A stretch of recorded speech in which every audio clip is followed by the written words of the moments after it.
Bonjour, c'est Stéphane et je vous souhaite la bienvenue sur Changing, mes chers amis. Changing, je suis très heureux de vous retrouver pour une troisième vidéo déjà. La première c'était il y a un an, la deuxième c'était à peine une semaine. Qu'est-ce qui a fait que tout d'un coup je me sens plus créatif et plus capable d'avancer? Eh bien, c'est ce livre dont je vais vous parler aujourd'hui qui s'appelle Libérez votre créativité de Julia Cameron.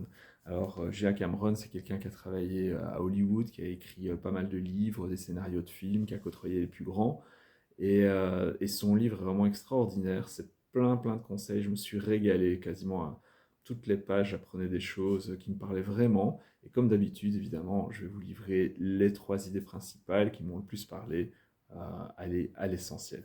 Alors, la première idée qui m'a vraiment libéré, c'était de me dire arrêtons d'être perfectionniste. Moi, je l'ai trop répété. À chaque fois que j'écrivais un livre, je recommençais le chapitre 1 50 000 fois. Je faisais une vidéo pareille parce que c'était jamais assez bien. Et finalement, à force de recommencer, bah, ça n'avait plus aucun sens. Puis j'en avais marre d'écrire la même chose et donc j'abandonnais. Je trouvais ça nul. Et donc elle dit qu'en fait le perfectionnisme, c'est la recherche du pire de nous-mêmes, c'est-à-dire le censeur qui trouve que c'est jamais assez bien, qui compare toujours aux plus grandes œuvres déjà existantes, en oubliant que toutes ces personnes qui ont créé des musiques extraordinaires, des films extraordinaires, des vidéos très bien faites, ben, ils ont commencé par faire leur premier pas comme un bébé, marcher à quatre pattes, tomber, recommencer et faire des trucs pas très bons avec peu de matériel, pas les moyens qu'ils ont aujourd'hui.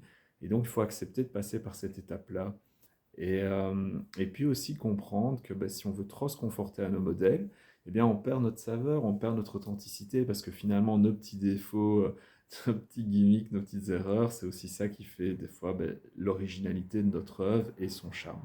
Donc ça m'a libéré, et c'est pour ça que maintenant je me dis, bah voilà, je termine une vidéo et je me dis, bon, quand je l'ai fini, finalement, je me dis, ah, j'aurais pu faire comme ça, mettre un peu plus de punch, parler avec plus, toucher plus au sens des gens. Et je me dis, bah voilà, bah, ça sera pour la prochaine. Et c'est ce que font exactement les cinéastes. C'est une blague apparemment courante entre eux. Ils terminent un film et ils disent, une fois qu'ils ont fini le film, ils disent, bah maintenant je sais exactement comment j'aurais dû le tourner. Mais évidemment, bah, ils jettent pas le film, ils le laissent et ils essaient d'en faire après, bah, le suivant, de garder toutes ces expériences pour en faire un meilleur. Donc la première idée, c'est ça, c'est de se dire l'exigence, c'est pas le perfectionnisme qu'on doit avoir, c'est tout simplement d'essayer de faire mieux à chaque fois en tirant les leçons de ce qu'on a fait avant. Alors la deuxième idée, c'était aussi bah, de le faire. Donc en fait, souvent, on attend bah, donc d'avoir le bon matériel, d'avoir assez d'argent. Relsan le dit dans une chanson d'ailleurs, très justement. Si tu as envie de filmer, n'attends pas d'avoir la bonne caméra, l'argent, les producteurs, tout ce que tu veux. Filme avec ce qui filme et voilà, go go quoi. Et donc ça aussi, bah, ça m'a aidé. Toujours dans cette idée en fait de le dire, bah, vas-y, fais-le maintenant.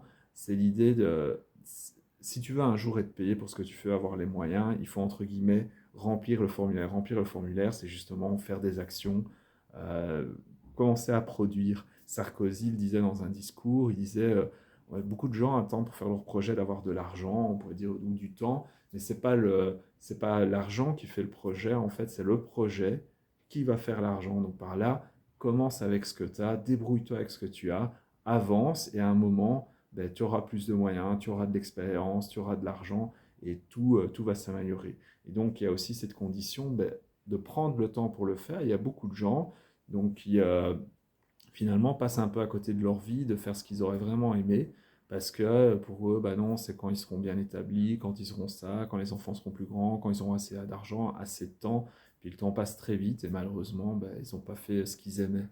Et elle cite d'ailleurs un auteur, je ne connais plus le nom, mais en gros, il explique cet auteur qu'en fait, le fait de faire ce qu'on aime, c'est notre meilleure chance d'augmenter notre bien-être économique. C'est ça qui a le plus de chances de faire en sorte qu'on ait une bonne santé financière, si j'ose dire, que du contraire. Au contraire, on fait plein de trucs qu'on n'aime pas, on dépense son argent des bêtises ou quoi. On essaie de compenser dans des achats notre mal-être et au final, ben, on aime plus ce qu'on fait, on est moins bon et donc ça n'aide pas. Voilà, donc il faut vraiment en prendre. Et alors, bon, après, c'est pas possible évidemment dans toute nos vies. Je peux pas m'arrêter de travailler pour faire que des vidéos. Et j'ai déjà rencontré des tas de personnes qui ont aussi leur projet. Mais elles commencent comment? Elles commencent par faire ça peut-être le samedi, mais elles s'accordent ce temps-là pour le samedi. Ça veut peut-être dire des fois dire non à la famille, aux amis, au genre de choses. C'est peut-être des fois passer à 4/5e, accepter de gagner un peu moins d'argent, si c'est possible, en ayant peut-être moins de sorties coûteuses, en prenant peut-être des vêtements moins chers, que sais-je. Et la auteure pose justement la question, qu'est-ce que c'est le vrai luxe? Elle cite justement des tas de personnes qu'elle a côtoyées dans sa vie qui étaient très très très riches et très fortunées et qui finalement qui passaient complètement à côté de leur chance de vie, d'être bien dans leur vie parce qu'ils étaient pauvres de pouvoir consacrer du temps à ce qu'ils aiment vraiment, à leurs amis, à leur famille. Et Johnny Hallyday, qui était des fois critiqué sur son train de vie parce qu'il n'était pas assez gestionnaire, il disait mais non, moi c'est comme ça que je vis. L'argent, je l'emporterai pas de toute façon, donc j'ai envie d'en profiter. Il se faisait plaisir, voyage, dépenses, bon resto, il faisait plaisir autour de lui. Et il était avec son meilleur ami qui avait beaucoup d'argent aussi. Et il disait de toute façon, voilà, si on redevient pauvre, on redeviendra pauvre. C'est pas grave, ce qui compte, c'est qu'on ait toujours les amis, la famille, ceux qu'on aime et qu'on fasse des trucs qu'on aime bien, voilà, de notre vie. Et moi, ça me parle. Voilà, je, j'ai vraiment envie de vivre ma vie et de faire un maximum de trucs que j'aime. Et donc, je n'attends pas d'avoir le super matériel, d'avoir tout parfait, et j'avance et je vous livre ça. Donc, ça m'a libéré. Arrêter le perfectionnisme, euh, voilà, produire, faire des trucs, prendre le temps pour, pas attendre d'avoir les 50 milliards de bonnes conditions pour... En fait, ça ressemble un peu au perfectionnisme, hein, quand on attend que toutes les conditions soient réunies pour se faire. Et le troisième truc, eh bien, c'était de se dire que le résultat, finalement, on s'en moque, qu'à un moment, il y ait vraiment un livre, un film, une vidéo produite ou une chanson. C'est dans l'exercice, là, je prends mon plaisir en train de le faire, en train de pouvoir partager ça avec vous. Et après, en fait, le résultat, c'est que quand c'est fini, j'ai déjà envie de faire la suivante, quoi. Donc, ça va vraiment dans l'idée de sentir ce qu'on aime. Est-ce qu'on le fait pour le succès, la gloire, la popularité, ou simplement parce que ben, c'est un besoin. Moi, j'ai un réel besoin de communiquer mes connaissances et j'ai envie de le faire à des personnes qui ont envie de les entendre. Et donc, je me dis, bah, waouh, vive YouTube et en avant. Et j'ai du plaisir, voilà, à vous le transmettre. Bah, c'était les trois idées principales, quoi. Donc, pas se bloquer avec le perfectionnisme, pas attendre d'avoir toutes les conditions qui sont pas réunies, bien réunies pour pouvoir le faire. Et puis, bah, si on aime vraiment, voilà, sentir qu'on vibre et quand on le fait, on aime, quoi, on aime. Rien que de l'exercice, c'est là, à ce moment-là, qu'on est heureux. C'est pas quand on aura ça qu'on le sera.